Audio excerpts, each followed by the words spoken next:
You were slated to go to North Carolina, and at the time, Zach Gallen was a freshman there when you were getting ready to go in. I'm assuming since you were going to go there, you had a visit. Did you have any relationship with Zach? Zach hosted me. I was going to say, hosted me on my official.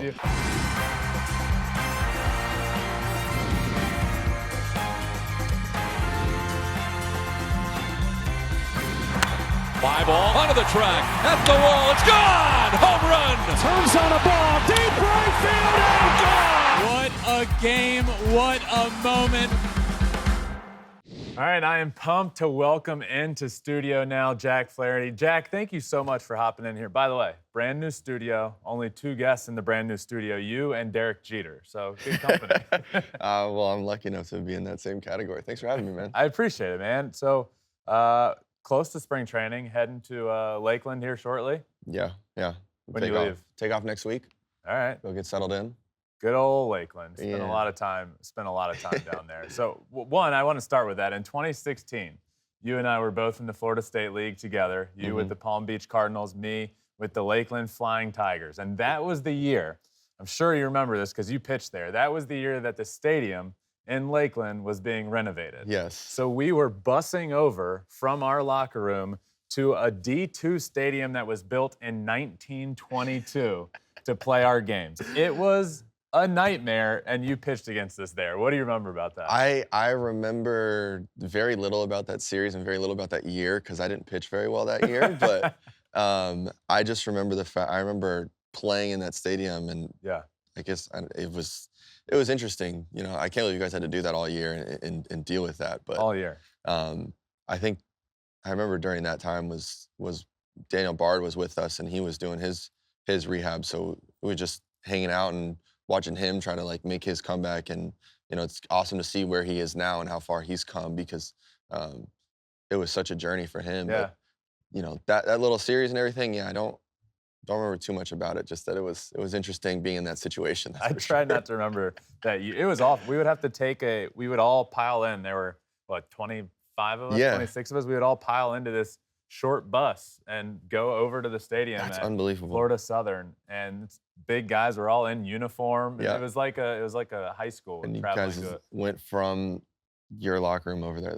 Yeah. It was a tough time, but yeah. So you just signed with the Detroit Tigers. So you're heading to Lakeland for spring training.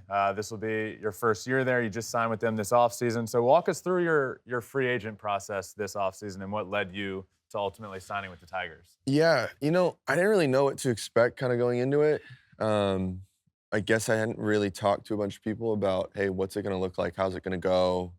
The only thing I really got was it's going to happen. It's going to go kind of slow, and then all of a sudden things are going to happen like that really quick. And that's kind of how it went. You know, Detroit was in from the very beginning. A couple of the first calls I made, I met with Hinch. You know, he came out and visited me. We had dinner. Oh, nice. And we sat down, talked for 2 hours or so, and you know, that's like where the interest started because you could feel like how much like, and he was honest. He was straight up. He was just like, you know, there's adjustments you got to make. There's things you got to do, and I appreciated that. It was, you know, I obviously know like last year wasn't how I wanted it. Yeah. How I wanted to pitch or how I wanted things to go. So I knew there was things I had to change and you know make adjustments. So it was.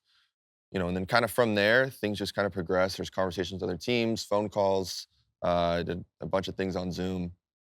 And, you know, it kind of just came down to it. It was like they sent us a good offer, and I felt confident and comfortable and just told them, you know, hey, can we get on a phone call with the pitching coaches? Like, I just want to go over things with them. And within hours, it was set up. And it was, we had that call, and that just again went and was like, okay, like they really want this to happen, and so I'm looking forward to it. It's gonna be a lot of fun, and just looking at the way they were last year, like a lot of young talent, a lot of guys who are good, and I think like will be household names like very soon. So I'm looking forward to it. How awesome is AJ Hinch? I got to know him a little bit from his time in Houston. Yeah. Love that he's in Detroit now, played in that organization, so we'll always have a soft spot for the Tigers. And for him to come out, I think it's pretty cool for him to come out, obviously want you to pitch for that team, and also be able to say, like, hey, we have some things we want you to work on and we're going to work on you with. It had to be a pretty cool, I don't know if it was your first time meeting him, but it had to be a cool meeting. Yeah, first time meeting him, and somebody be honest with you and let you know what they think you need to improve on is might not go over with everybody, but with me, it was great hearing that honesty and just knowing like, that's how the relationship's going to be. It's just going to be, straight up. Both of us can be honest with each other about how we feel and what we see. So, um, you know, he's it's one of those things I'm looking forward to it. Yeah. I know right after the signing became official, your mom posted on Twitter the photo of you playing in a Tigers uniform back in the day, basically talking about what a full circle moment it is. Here it is. I mean, it's great. Yeah. It's cool. Obviously, when you're a kid, you play on a million different teams every year, and you're on a different team. But it was cool to see that photo, and obviously she's so proud of you and has always been so supportive of you. And I've heard you talk at length about her. I know you two are extremely close. What has your mom meant to you, not only in your career, but in life and where you are today? Everything. The picture's funny. I was 11 years old there, and it is crazy just thinking about it. But she's everything. People have asked me, like, where do you get your work ethic from, or, why do you work so hard and this and that? And it's because, like, that's just what I watched and saw every day with her and how she went about her business, how it was, like, no matter what, she was constantly working, it was getting us ready for school, doing all that, then go to work all day, pick my brother and I up and take us to practice. And while we're at practice, she's still working, making sure she's getting stuff done or getting ready to get us ready for a tournament or something that weekend. And it never stopped. The work never stopped. And, she was just, and I think what was always interesting about it is that sports always came second. It was always school first. She was just like, do your homework, get your stuff done. Like, I don't think, great, we're going to go to practice and this and that. But if your grades start to fail, like, we're not doing this. We're not playing sports. We're not playing baseball and basketball and all these other things. And same thing for my brother. So her work ethic was second to none. And it's just something that I've tried to take with me and do as I get to continue to play this sport. Yeah, that's awesome, man. And I know last year I was watching a post-game interview with you, and it was about Adam Wainwright, who's a new Fox Sports talent here. And it was, it was an emotional time, it was an emotional interview. And what is so special about you and Adam's relationship that made you emotional when you're talking about his last year pitching with the organization and his final starts and all that stuff? I think for me, it was the time that he gave me. I was just a young 21-year-old, got called up, and I asked him, we were both in the bullpen. I think it was for about a week stretch there in 2017. We were both in the bullpen, and we would kind of talk and go back and forth. And he helped me. He's like, well, why don't you throw in more? Why don't you do this? Why don't you do that? And started to take that. And then I was like, asked him one day in the pen. He's like, hey, how about you think you could sit down with me and let me pick your brain for a little bit? And he's like, absolutely, sure. After last game of the season, we didn't make playoffs that year. What year was this? It was 2017. Okay. So I'd been up for a month. Like, I got called up in September. And after that last game of the season, if you're not in playoffs, everybody's ready to go. Like, you say your goodbyes, but it's like, all right, like, it's on to the offseason. Like, it's time to go. And he sat with me for 2 hours or so in the clubhouse, just sat there and let me take notes, write down everything that we talked about, everything we went over. And from there, continued, like, every single time, every little bit. And we just continued to talk. And, it's special when you get a guy like that. I don't know how many years in he was at that point, but to sit down with you for 2 hours after the game, then continue the next year and the next year and next year, and continue to, like, support you, even as he went through his own ups and downs and dealt with some injuries and dealt with little things like that. It shows you the way to go about things. And, as I've dealt with some injuries and this and that, and being able to, be there for the other guys that are that are in the rotation, because at the end of the day, it's about the team. And it's like, if you can help these other guys, even if you're hurt and whatnot, you're helping the team. And, he's an incredibly selfless individual, had an unbelievable career. He's going to be great when it comes to, working here. And it'll be, I can't say I'm looking forward to listening to him talk a little bit more, because that's all he does is talk. But he'll be fun. He'll be awesome. It's obviously cool that he sat down with you for so long, but it's the fact that he even did, as like you said, who knows how many years he was in already at that point. But the fact that it was the last game, no playoffs, you had just gotten called up to the big leagues. It's not like you were a vet at the time. For him to take the time when he could easily be like, all right, I'm out. It's the offseason. He got family, everything. Really cool. Absolutely. Yeah. He could have absolutely just gone with his family and been like, hey, man, I got things to do. Give me a call in the offseason. Yeah. But no, sat there with me. Do you have, other than that, maybe a funny Adam Wainwright story? What's your favorite story? My favorite story is when I waited for him with a wheelchair at the airport. I think it was his 39th birthday. And every year there was something that went on, or we did something. And I think it was when he turned 39, not when he turned 40, but it was during COVID, and he threw a complete game on his 39th birthday, and I didn't know what I was gonna do or whatnot, and I got to our airport early and waited for him outside with a wheelchair and wheeled him all the way from from outside all the way to the plane, because I was like, man, you're too old to be doing this. Like, I don't think you can make it to the plane. So that's my favorite one of being able to doing that to him. Not just him as a teammate, but you came through the Cardinals organization at a really cool time and got to play with guys like Pujols, Molina, Goldschmidt. You now, I know you're not 30 yet, but you're moving into a veteran role with the Tigers organization and get to be part of a really young rotation. You mentioned a lot of the guys that I think become household names at some point as well, but it's a really young team and a really young core, and now you get to be a veteran in that rotation. What did you learn from playing with guys like that are going to be first ballot Hall of Famers and some of the best to ever do it? That'll help you be a leader with your new team. You know, it's crazy to think about all the guys that I've been lucky enough to play with, and even get to know certain guys around the league who were also with us. I mean, playing with, Pujols and Yachty, Goldie, Nolan, Wilson this last year, guys coming up in an organization with, Zach Gallen, Austin Gombers, the list goes on and on of, Dolis Garcia's, all of them. And, but it's interesting going, I guess, being a veteran now, just having been in it for 6 years and only being 28, it's an interesting blend of doing it all. But it just is, for them, it's the day-to-day, what goes in day-to-day, what they've done day-to-day, the work that they put in, and that you always have a chance to get better. And everybody's had their ups and downs in their careers and in seasons. I got, Nolan's had games where he's gone 0 for 4. I don't know if he's ever punched 4 times, but he probably had something like that, at least 3. Waino's had bad starts in his career. They've happened to everybody. Yeah. Guys have had, some better years, some years that are better than others, but there's always a chance to get better. And if you can just take the same approach day in, day out, it's not always reinventing the wheel. Sometimes, if things don't go well for a certain period of time, you got to reinvent certain things, but it's just about putting in the work and trusting that if you are putting in the work and you're doing that and you trust yourself and you trust in your own process and routine, you got here for a reason and you're good enough to do it. But you do have to make some adjustments along the way.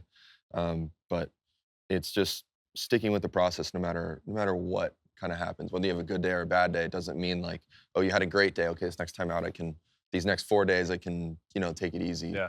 Or, I had a really rough start. Okay, I got to work even harder. It's not about that. It's just about keeping it consistent and making the adjustments you need to make.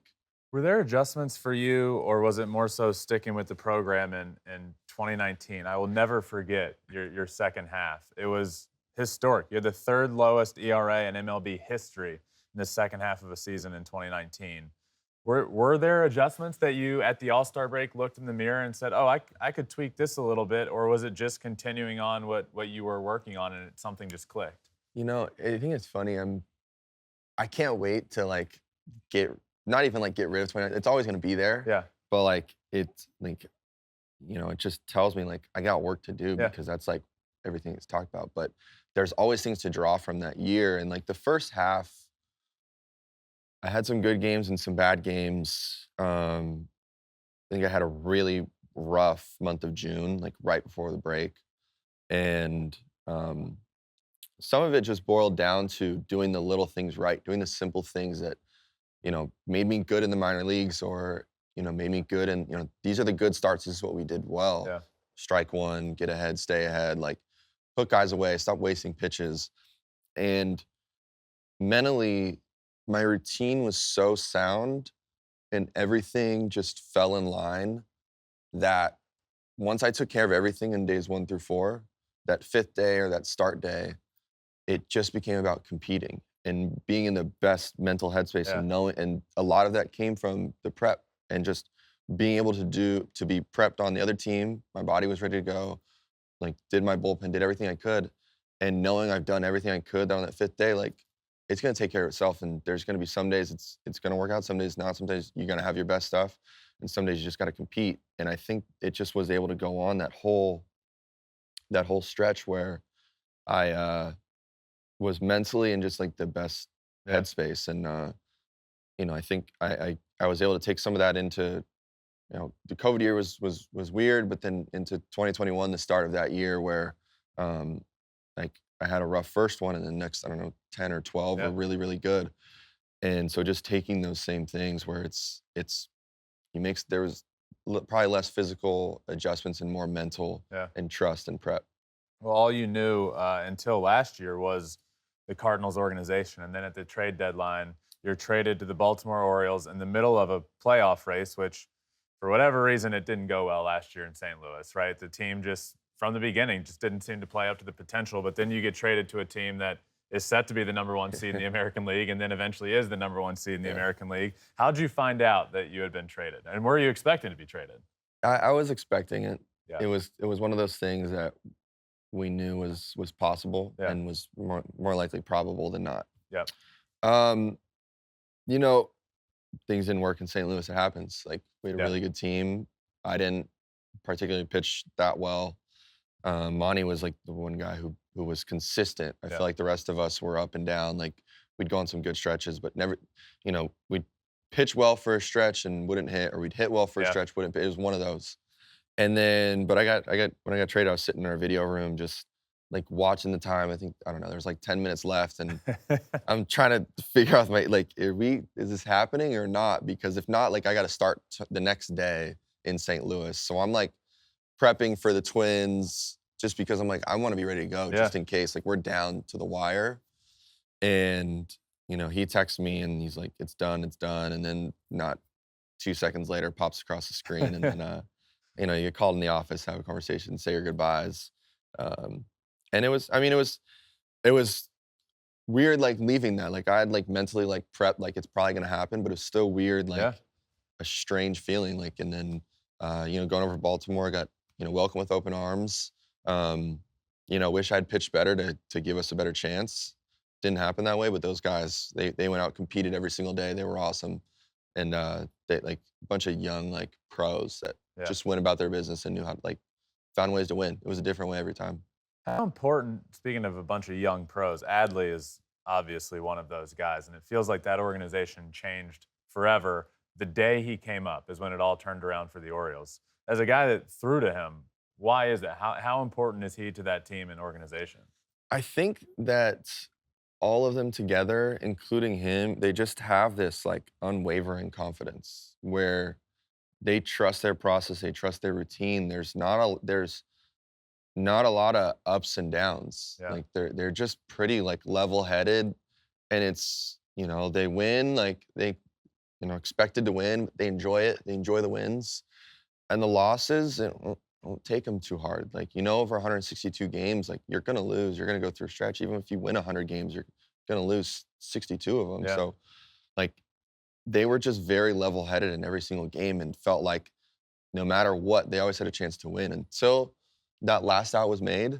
And if the scoreboard said they were, they lost, that was the only point in the game where it was like, okay, like we lost. Wow. Like at any other point, it was like, no, we're gonna do something. Somebody's gonna do something. Somebody in the order is gonna do something. Somebody in the pen or starter's gonna come in and put up a 0. It's a rarity. And we're gonna figure it out. It's a rarity to feel that way. I feel like you see teams all the time get behind a couple runs early on, and then, for whatever reason, at bats become a little more, I don't want to say selfish, but you go up trying to get hits and instead of playing as a team, and then it becomes hard to come back. And you did see that team do it all year long. It felt like. I know you haven't, you haven't left for spring training yet. You haven't spent a ton of time around this Tigers team and might not even know a ton about a lot of the guys. But as you signed there, and I think you believe in the future of that organization and the direction they're heading. It's probably a big reason you signed there. Do you see any similarities between this young Tigers team and the Orioles team you just left? That is,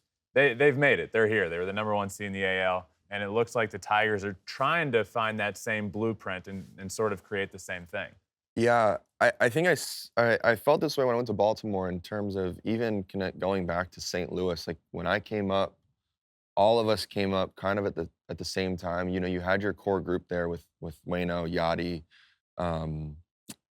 Carp.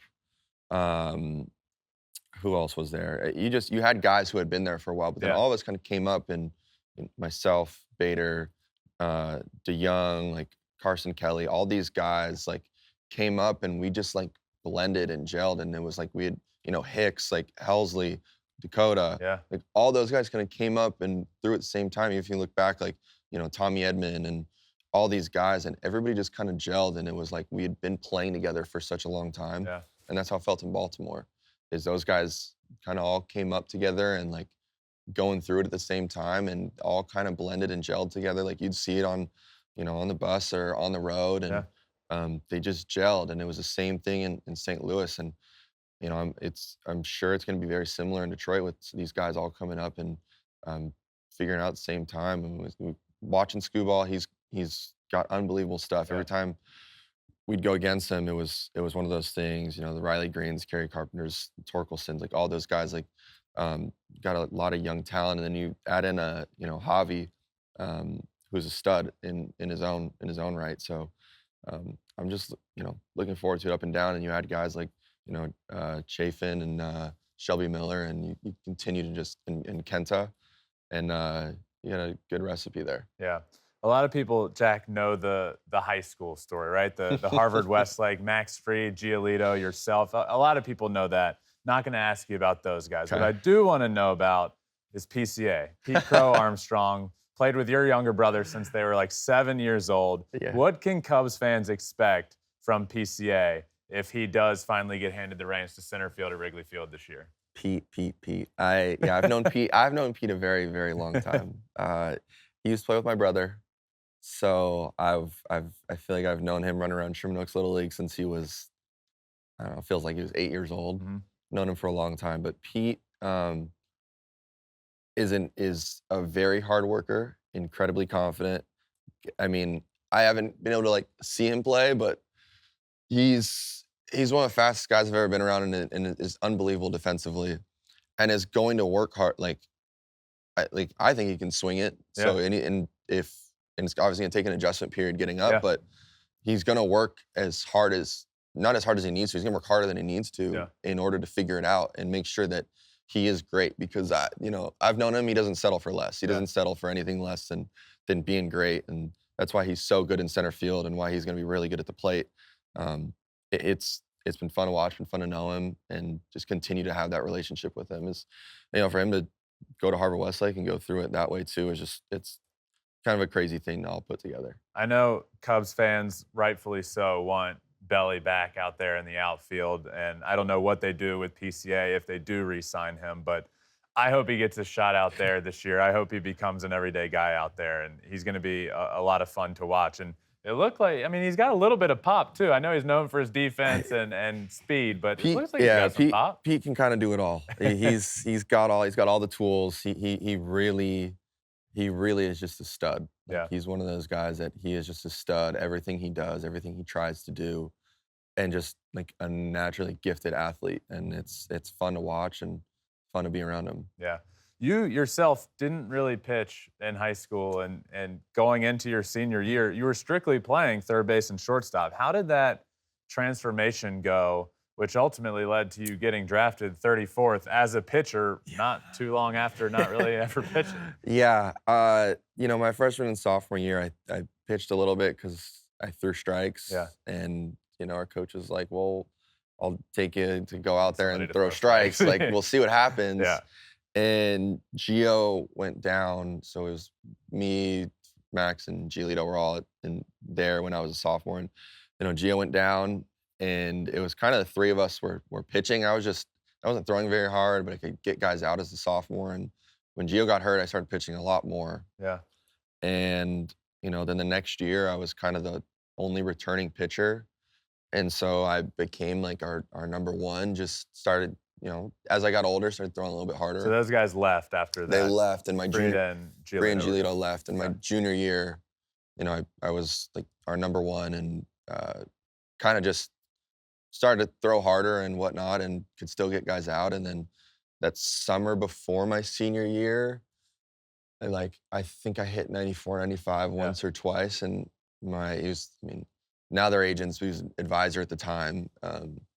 He was like, if you keep doing this, like, they're gonna make you pitch. And I was like, no, they're not. Like, come on, man. I was like, it's not gonna happen. And I had a great summer. Like, I barely pitched. I pitched on USA. Yeah. And then that transition, it just was like I could throw strikes. I had Ethan Katz was my pitching coach for 3 years. So that the whole connection is crazy, him being in the White Sox now and him doing his thing. But, I had a really good pitching coach, allowed me to throw strikes. And as I got older, just started throwing harder. And I pitched better than I hit my senior year. And it just, there's a plan for everybody. And that's just the way it worked out, and had to run with it at that point. Did you want to pitch, or did you want to play infield? I definitely wanted to play infield. I was going to college I was going to North Carolina to play short, third or something, and was going to pitch. Like, I think after my senior year and what I did, and that I was throwing harder, everybody was kind of like, oh, maybe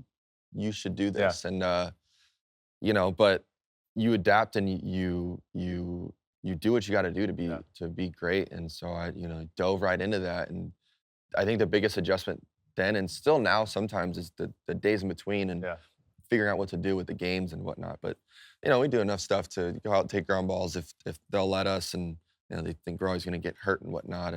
And, but we, it was always it was an adjustment, but now we've got it all kind of settled, and it's been good. You were slated to go to North Carolina, and at the time, Zach Gallen was a freshman there when you were getting ready to go in.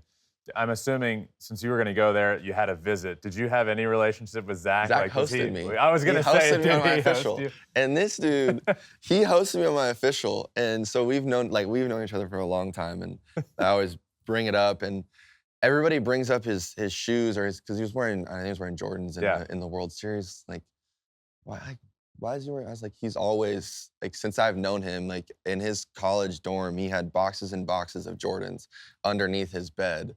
And I was like, who is this guy?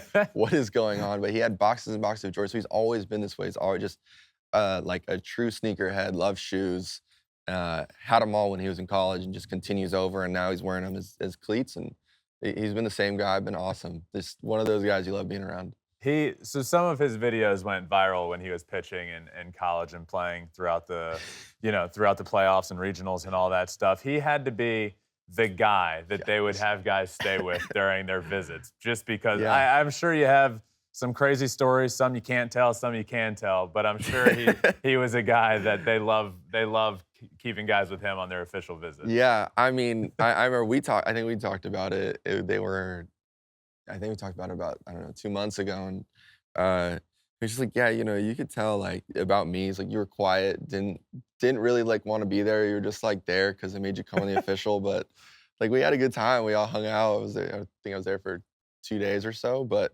it's crazy that he hosted me and then was drafted by St. Louis, and we were together for a little bit in minor leagues, and then now he's a stud. You always saw it. You always knew it was going to happen. Yeah.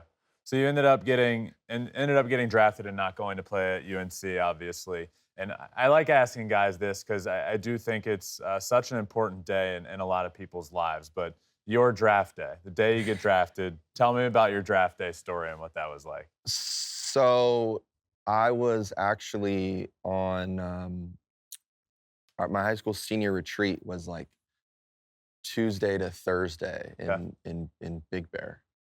And I didn't want to go because the draft was Thursday. Yeah. And I was like, I'm not going. And my mom convinced me to go, as she always does. She's like, you really want to just sit at home and like be stressed out? And you're like, yeah, you're probably right. So we got back that Thursday and we had to do like a graduation run through. And I think we got back like an hour later than we were supposed to. And I think the draft was in like 2 hours. And I was like, yeah, I'm going home. I was like, I'm not, it was like, no offense, but I was like, I'm not going to sit through and run through like our prep, like our graduation was the next day. So I went home and it was just me, my mom, my brother. I think my grandma was like flying in. And then a couple of guys like from high school came over. My best friend came over who was at Cleveland High School, or he was in town for some reason because he had graduated, was up at Westmont, but came down like for it. We watched at my mom's house. I didn't know I didn't know it was gonna happen. We were just sitting there like really having conversation. My mom was talking as it happened, and like you hear your name and then you see it come across, and then you sit there for a second. Everybody's just silent, like, oh no, this is real. Like this is like real life and happening. So you didn't get a call beforehand? No, I didn't get a Oh call. my Agent gosh. and I had been in conversation. He's like, hey, anywhere from like 15 to the end of the first round you could go. He's like, I don't have a whole clue, but and whether or not he knew beforehand and just didn't want to tell me and wanted to leave the surprise. But I didn't have any idea. Just heard my name, saw it come across, and went over, hugged my mom, and I think it definitely took a while for it to all settle in, and then the phone just start ringing, and we're like, all right, well, this is real. But it was, it was just one of those surreal moments. Yeah. It was, pretty surreal, just sitting at my mom's house with a couple of my buddies, and that was about it. You grew up out here and I know you grew up a big Lakers fan, a big Kobe Bryant fan. Today, the day that we're actually filming this, January 26th, is the 4-year anniversary of his death. What did he mean to you? Did you ever get a chance to meet him? I think if there's ever any regret that I have is not taking the opportunity to make that happen, which I had that. I didn't like asking people for favors and had the connections to make it happen, and just never did. It's like it'll happen when it's supposed to happen. Yeah. And he was that guy that, other than my mom, when you look at work ethic and you look at the way that he went about his business and how hard he worked, and that it was just nothing was ever like good enough, no matter what it was. And that's what he did. That's what he embodied. That's what he was about. And then even in his transition as he got older and got towards the end and started to help the other guys, and got a bad rap for being a bad teammate and maybe selfish and all these things that I wanted to say about him, and still say about him when they have the everybody's gonna have their opinion and they have the conversations about who's the best and whatnot, and he still gets these things thrown his way. But no matter what, he went about his business and he was able to block out any outside noise and was able to do it. And so that's just somebody you look up. If you were born and raised in LA, and you like basketball in any way, like that was the guy. Yeah. And it is crazy being here on this day, but I never took that opportunity to make that happen. It's something that like going forward in settings like or having the ability to make certain things like that happen, like I go out of my way and be like, you never know what might happen. Yeah. So I really do feel like there's not a lot of moments in life where you remember exactly where you were when it happened. And for like 9/11 is one of them. And I feel like that moment will forever be a moment where the majority of people will remember where they were when they found out about that helicopter crash. My best friend was staying with me at the time, comes in my room, wakes me up, and is like, hey, I don't know how to say this, but like, Kobe's plane crashed. And I was like, I wasn't believing it at first. And we gave it a minute, and I called somebody who would have the answer, and like got a confirmation. And I was like, okay, yeah. So it's one of those things that it's crazy. You never know what's gonna happen. Every day is important, and you just take advantage of every single day. And if you ever want to, take advantage of those opportunities that you might have to sit down with somebody and have those conversations. So it's it's a sad day for their family and all the other families that were involved. Absolutely. But I got a couple fun questions for you before we finish up here. First of which being, when you first got called up, or within that first year maybe, do you have a welcome to the big league story that happened to you? A welcome to the big league story? Yeah. A lot of guys go like travel stories, getting pranked or something, or it could be something like you got somebody step in the box against you and you're like, oh shit, that's. I think I got very lucky that I didn't. I didn't really get picked on. Yeah. Because especially at that time, because you had the whole 40-man, there's a lot of rookies to choose from. Yeah. So there's a lot of guys to True. pick from, and I kind of just was able to snake and sneak by. We had our rookie dress up, and I think it was in Pittsburgh in 17, and like we had that. But What was it? What were you? I was Maverick from Top Gun. Yep. So I had it very easy. Yeah, that's a good one. Yeah, I was like, all right, of course. I think I actually wore that for Halloween like that later that year. I was like, I'll do this again. I think the only the very first instance I had was my first start. I come out of the game, go do my arm care, come back in, and I'm in the dugouts with Luke Weaver and Carson Kelly, and just sitting there watching the game. And I feel like a fan watching it because I had been to the Giants stadium before. It's close to home. All my family was there. And then you just kind of have that realization, like, hang on, I'm actually watching a big league game from the dugout with these guys with my uniform on. And it just like hit me right then and there and was like, this is pretty cool. Like, I'm not in like the first row behind the dugout. I'm in the dugout. Yeah. And that's kind of the one that I had like right away in that cool. first month. Yeah. Yeah. Is there a batter throughout your career, could be still playing, could be retired, one batter that you just could not feel like you could get out? A guy that just had your number and immediately comes to mind? There's two guys. And one of them, I can't say that I never thought I could get him out, but I think if he got a hit, it was a home run, and it's a friend of mine, Ryan Braun, and I hate that I have to admit that and say that I think I still like hold it against him sometimes because he'll reach out and I don't want to talk to him. And then there was a stretch there where Rizzo had my number and still at times probably does. I'm sure there's other guys, but there was definitely, we would laugh about it in the dugout after games. Like even in between innings, like I don't talk a lot, but if I would get him out in between innings, Waino would just like give me one of those looks like from the top step and would look down, and I could do nothing but like laugh because, he, for whatever reason, Bronny hit, I don't know, four home runs off me or something, and not a very long span too, and to me, one of the most impressive things about you as a baseball player has nothing to do with the fact that you're a great pitcher. It's that you ran a 6.37 60 at a perfect game showcase back in the day. So my question to you, for those that don't know, a 6.37 is insane. Have you yet played with a major league teammate that's faster than you?